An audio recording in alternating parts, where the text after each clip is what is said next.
नमस्कार दोस्तों, कैसे आप लोग। बात करेंगे हम सुज़लॉन एनर्जी की। काफ़ी दिनों के बाद मैं सुज़लॉन एनर्जी के ऊपर वीडियो लेकर आ रहा हूँ क्योंकि कुछ बिज़ी चल रहा था। अब यहाँ से रेगुलर वीडियोज़ आप लोगों को मिलेगी। रिक्वेस्ट रहेगी वीडियो अच्छी लगे, काम अच्छा लगे तो सपोर्ट ज़रूर करें। सपोर्ट करने से मोटिवेशन मिलता है, कि काम करने में और मन लगता है। तो रिक्वेस्ट यही रहेगी कि यदि अच्छी लगती हो हमारी एनालिसिस आपको, तो आप सपोर्ट ज़रूर करें। सपोर्ट करने में पीछे ना रहें। और कैसे करना है आपको पता है। यहाँ पर देखिए, यदि हम सुज़लॉन एनर्जी की बात करें तो सुज़लॉन एनर्जी ऑलमोस्ट बिल्कुल भी किसी तरह की हमें मूवमेंट सुज़लॉन एनर्जी के अंदर देखने को नहीं मिल रही है। बिल्कुल आप देख सकते हैं, पिछला ये सप्ताह जो हमारा गुजरा है, इसमें बिल्कुल भी किसी तरह की मूवमेंट आप देखो तो जो कैंडल्स है, बहुत ही छोटी छोटी कैंडल्स बन रही है और कोई वॉल्यूम नहीं है। वॉल्यूम भी बिल्कुल यहाँ पर ड्राई अप होता हुआ नज़र आ रहा है। तो इसका मतलब क्या होता है? इसका मतलब कि जो कंसोलिडेशन है बहुत ही ज़बरदस्त देखने को मिल रहा है। 41 रुपीज़ पे ये काफ़ी समय से ट्रेड कर रहा है। तो हो सकता है कि बहुत जल्द एक ब्रेकआउट हमें देखने को मिल जाए और ब्रेकआउट ऊपर की ओर ही हम एक्सपेक्ट करेंगे, क्योंकि 41 रुपीज़ पर तो ये पिछले साल नवंबर से ट्रेड कर रहा है। यहाँ पर आप देखो तो फर्स्ट टाइम जो इसने लगाया था ये वाला, ठीक है, ये नवंबर का समय है, 2023 नवंबर का समय। और उसके बाद से स्टॉक के अंदर कोई जान बची नहीं है। स्टॉक एक रेंज के अंदर ही ट्रेड कर रहा है। और यदि आपको याद होगा, नवंबर 2023 में मैंने आप लोगों को बोला था कि यहाँ से आप प्रॉफिट बुक कर सकते हैं, पार्शियल प्रॉफिट तो ज़रूर ही बुक कर ले। उसके बाद देखिए स्टॉक बढ़ क्यों नहीं रहा है, स्टॉक भाग क्यों नहीं रहा है, कारण एक ही बताया जा रहा है, वह है हायर वैल्यूएशन। सबसे पहले कोटक ने ये बातें बताई थी, उसके बाद से स्टॉक सही में 6 महीने हो गए स्टॉक 41 रुपीज़ पे। अगर आप 6 महीने का इसका रिटर्न देखोगे तो आपको कोई खास देखने को रिटर्न नहीं मिलेगा। इस बीच अभी बड़ी खबर निकल कर आ रही है मर्जर को लेकर, क्या कुछ मर्जर की अपडेट है और क्यों किया गया है। 7 ऐसे फैक्टर्स ज़बरदस्त इन्फॉर्मेशन आप लोग के लिए लेकर आए हैं, आइए देखते हैं। तो यहाँ पर आप देख सकते हैं जो अभी अभी की खबर निकल कर आ रही है, Suzlon to merge wholly on subsidiaries transfer project business in restructuring exercise. ठीक है, तो देखिए क्या कुछ अपडेट है।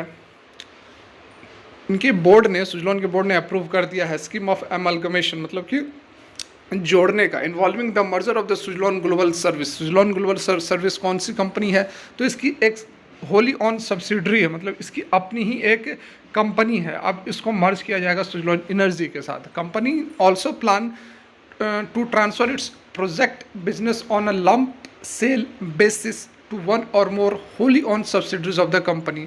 अपने प्रोजेक्ट बिजनेस को यह सेल भी करने वाली है। ये अभी देख सकते हैं आपकी बिजनेस को सेल करेगी, किसको?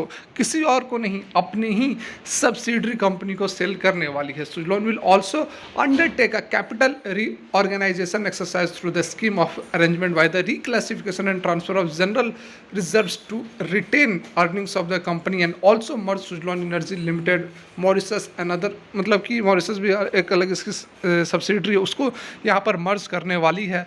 तो इससे क्या होगा?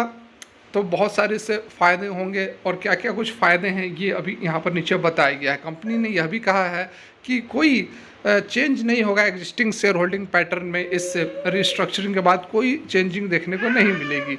सुज़लॉन ने क्या कुछ कारण बताया है, तो देखिए अमलगमेशन के बाद, मर्जर के बाद, कुछ प्रोजेक्ट्स को सेल अप करने के बाद क्या कुछ यहाँ पर बदलाव आएंगे। तो स्ट्रॉन्ग फाइनेंशियल पोजीशन, जो फाइनेंशियल पोजीशन है वह स्ट्रॉन्ग होगा।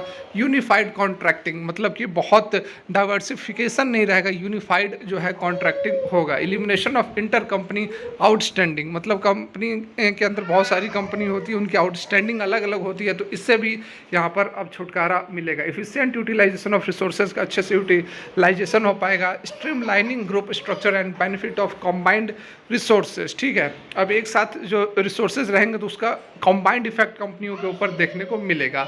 Efficiency in the business operation of the wind turbine generation and operation maintenance business, मतलब OMS जिसको हम कहते हैं, तो और भी अधिक इफिशियंट हो जाएगा। Sharing of best practices in sustainability, safety, health and environment. ठीक है, तो ये सारी बातें यहाँ पर बताई गई हैं, जिसके कारण कि कुछ कंपनियों को मर्ज किया जा रहा है, कुछ अपने प्रोजेक्ट्स को बेचा जा रहा है, अपनी ही सब्सिडरीज को। तो देखिए कुछ अच्छा बेनिफिट हमें देखने को मिलना चाहिए। और वैसे भी काफ़ी समय से कंसोलिडेट कर रहा है, तो स्टॉक के अंदर गिरावट तो बहुत ज़्यादा नहीं होगी, लेकिन देखना यह होगा कि स्टॉक जो है ब्रेकआउट कब देता है। स्टॉक जो अपने 50-51 रुपये का जो इसका हाई है उसको कब अचीव करता है। फिलहाल के लिए वीडियो यहीं तक अच्छी लगी हो, मोटिवेट कर सकते हैं, लाइक कर सकते हैं। Thanks for watching, have a great day.